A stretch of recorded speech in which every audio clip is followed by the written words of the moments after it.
محلے کی دوسری خواتین کے متعلق گفتگو محلے کی دوسری خواتین کی برائی کرنے میں مصروف تھیں۔ اسے اماں نے چائے بنانے کے لیے باورچی خانے میں بھیج دیا تھا، جہاں وہ اپنی خرافاتی سوچوں میں مگن چائے بنانے میں مصروف تھی۔ مگر اماں کو چین کہاں، ان کی گرجدار آواز سن کر وہ سوچوں کو جھٹک کر حال میں لوٹ آئی تھی۔ اب سفید رنگ کی پھولدار ٹرے میں رکھے 2 چھوٹے چھوٹے بھورے رنگ کے کپوں خصوصی طور پر مہمانوں کے لیے تھے۔ اس میں چائے انڈیل کر ٹرے اٹھائی بیٹھک کی جانب چلتی۔ السلام علیکم خالہ۔ بیٹھک میں داخل ہو کر اس نے ہاتھ میں پکڑی ٹرے اماں کی جانب بڑھائی۔ خالہ کو دیکھ کر مسکرا کر سلام کیا۔ اس کے بیٹھک میں داخل ہوتے دونوں خواتین بالکل چپ ہو چکی تھیں۔ وعلیکم السلام۔ خالہ نے بھی اسے دیکھ کر اپنی سرخ رنگ کی بتیسی کی نمائش کی۔ اسی سلام دعا کے بیچ اماں نے اس کے ہاتھ سے ٹرے لے کر اسے گھوری سے نوازا، جس کا واضح مطلب یہ تھا یہاں سے دفع ہو جاؤ۔ اور وہ جو ٹرے اماں کو تھما کر بیٹھنے ہی لگی تھی، ان کی گھوریوں کا مطلب سمجھ کر فوراً وہاں سے رفو چکر ہو گئی۔ اس کے وہاں سے کھسکتی دونوں خواتین پھر سے غیبت کی محفل سجا چکی تھیں۔ بیٹھک سے باہر آ کر اس نے اپنے گلے میں پڑا لون کا دوپٹہ سینے پر پھیلا کر کرینے سے سر پہ سجایا۔ گھر کے مرکزی دروازے سے باہر نکل گئی۔ اس کا رخ سامنے بنے زنگ آلود دروازے کی جانب تھا۔ سامنے بنا یہ گھر اس کی سہیلی رانیہ عرف رجو کا تھا، جو انہی سرخ بتیسی والی نجو خالہ کی بیٹی تھی، جو اس کے گھر میں بیٹھی تھی، مزے سے ہاتھ ہلاتی سامنے کی جانب بڑھ رہی تھی۔ تبھی اچانک زن سے ایک تیز رفتار ہیوی بائک اس کے آگے بالکل نزدیک سے گزر کر گلی کے کونے پر بنے سفید رنگ کے بڑے سے دروازے کے سامنے رکی۔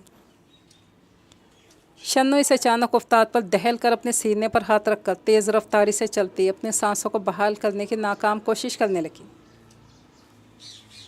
کچھ دیر بعد جب سانس بحال ہوئی تو اس نے انتہائی غضبناک تاثرات چہرے پر سجائے اس جانب دیکھا جہاں وہ ہوا کے دوش پر لہراتی بائک رکی تھی۔ ایک لڑکے کو دیکھا تو ایسا لگا بے ساختہ اس کے دل میں یہی گانا بجا تھا۔ نظر اس جانب اٹھی اور ٹھہر گئی۔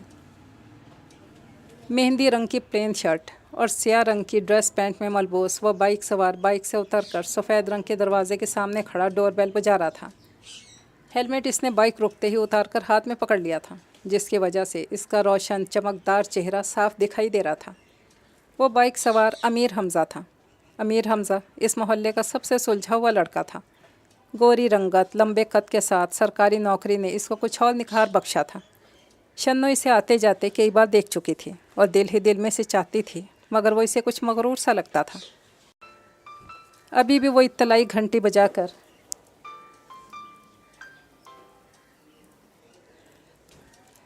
دروازے ہی کو تک رہا تھا، جبکہ وہ آہیں بھرتی اسے دیکھ رہی تھی۔ یکدم ہی دروازہ کھلا اور وہ بنا اس پر ایک نگاہ غلط ڈالے گھر کے اندر چلا گیا۔ اس کے اندر جاتی شنو بھی ساکت کیفیت سے باہر آئی اور ایک سال داہ بھر کر رجو کے گھر کی جانب چلتی۔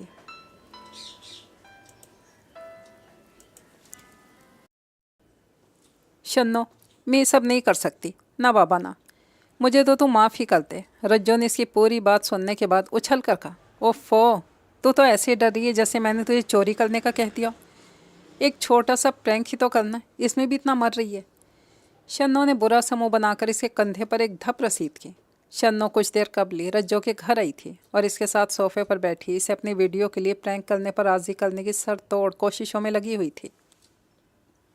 مگر رجو اپنی اماں کی خونخوار طبیعت کے باعث مسلسل انکاری تھی۔ یار تو برا کیوں مان رہی ہے؟ تو جانتی تو ہے میری اماں کو، میری درگت بنا دیں گی وہ۔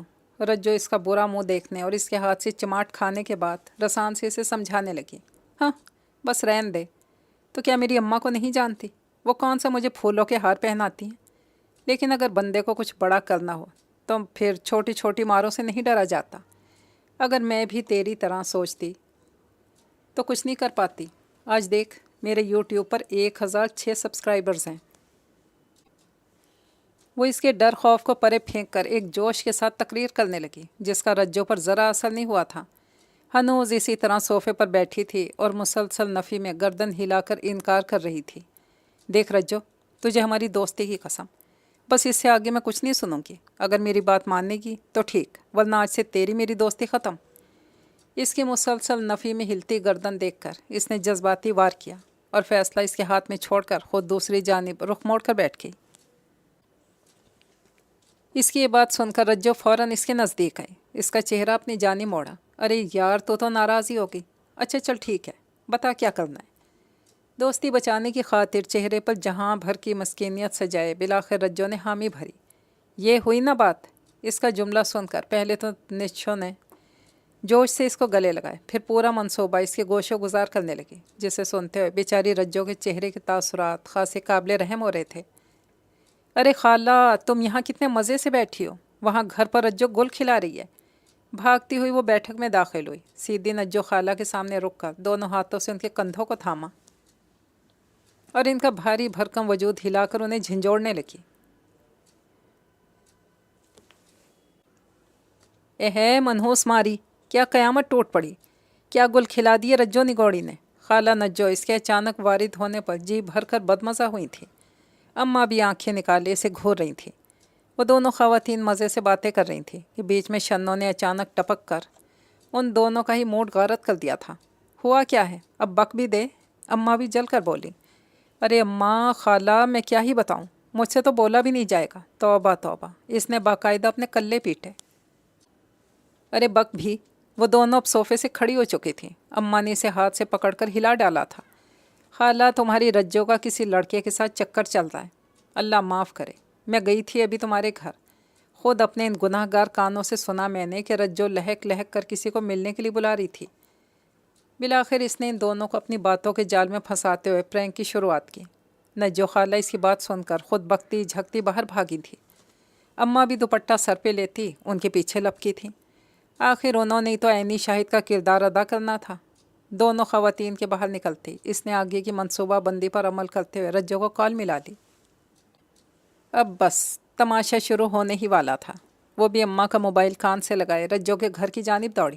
ہاں اب میری بات دھیان سے سن، اماں اور خالہ دروازے سے اندر گھس گئی ہیں، تجھے یاد ہے نا تجھے کیا کرنا ہے؟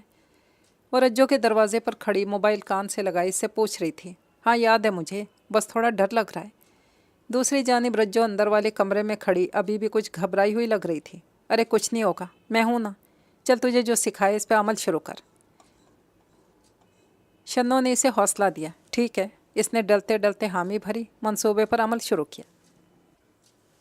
نجو خالہ اور اماں لوہے کا زنگ آلود دروازہ پار کر کے چپ چاپ نجو خالہ کے گھر میں داخل ہوئیں۔ انہیں رجو کہیں نظر نہ آئی تو اسے ڈھونڈتے ہوئے مزید اندر گئیں۔ وہ انہیں اندر والے کمرے میں ایک کونے میں کھڑی موبائل کان سے لگاتی سرگوشیاں کرتی دکھائی تھی، سو وہ دونوں وہیں رک کر اس کی باتوں پر غور کرنے لگیں۔ دوسری جانب جو ہی رجو کو ان دونوں کی آمد کا یقین ہوا، ڈلتے ہوئے بولنا شروع ہوئی۔ نہیں، آج نہیں مل سکتی، ایسا کرو تم کل ملنے آنا، کل اماں جب بازار جائیں گی میں تمہیں کال کر دوں گی، تم آ جانا۔ اس نے مسکراتے ہوئے بات کا آغاز کیا۔ کال کی دوسری جانب شنو مسکرا رہی تھی، وہ بھی اس وقت رجو کے گھر کے صحن میں ہی موجود تھی۔ شاباش، اس نے رجو کو شاباشی سے نوازا۔ میں بھی تمہارے بنا نہیں رہ سکتی، اس نے ڈلتے ڈلتے آگے بولا اور کچھ لمحے خاموش رہی، جیسے واقعی سامنے کوئی ہو جس سے وہ گفتگو میں مشغول ہو۔ بے غیرت، بے حیا، کل موہی، شرم نہیں ماں کے سفید بالوں میں مٹی ڈالتے ہوئے۔ نجو خالہ اماں کے ہمراہ کمرے کے باہر کھڑی اپنی لاڈلی کی بے باکیاں اور اپنی پڑوسن کی جتاتی نگاہوں سے عاجز آ کر آندھی طوفان کی طرح کمرے میں داخل ہوئیں اور اپنی بیٹی کے بال پکڑ کر اس کے کمر پر تھپڑوں کی بارش شروع کرتی۔ اسی اثناء میں اماں بھی انہی کی تقلید میں کانوں کو ہاتھ لگاتی کمرے میں داخل ہوئیں۔ رجو جو فون پر مگن ہوئی، ہر چیز کو بالکل ہی فراموش کر کے ویڈیو کے لیے پرجوش ہو چکی تھی۔ یک دم ہی ہوئے نجو خالہ کے حملے پر بوکھلا گئی، موبائل اس کے ہاتھ سے گر چکا تھا اور وہ اپنی اماں کے تھپڑ کھاتی خود بھی زمین بوس ہو چکی تھی۔ اوہ اماں، مار کیوں رہی ہو؟ اللہ، رجو دہائیاں دے رہی تھی، اس کی اماں پر کوئی اثر نہیں ہو رہا تھا، ہنوز اسے زور و شور سے پیٹ رہی تھی۔ کیوں مار رہی ہو؟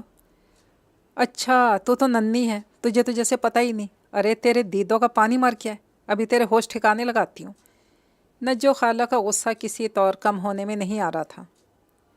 شنو کی اماں ایک طرف کھڑی تماشا پورے جوش سے دیکھنے میں مگن تھی، کیونکہ کل پورے محلے میں یہ اہم خبر مکمل سیاق و سباق کے ساتھ انہیں نشر کرنی تھی۔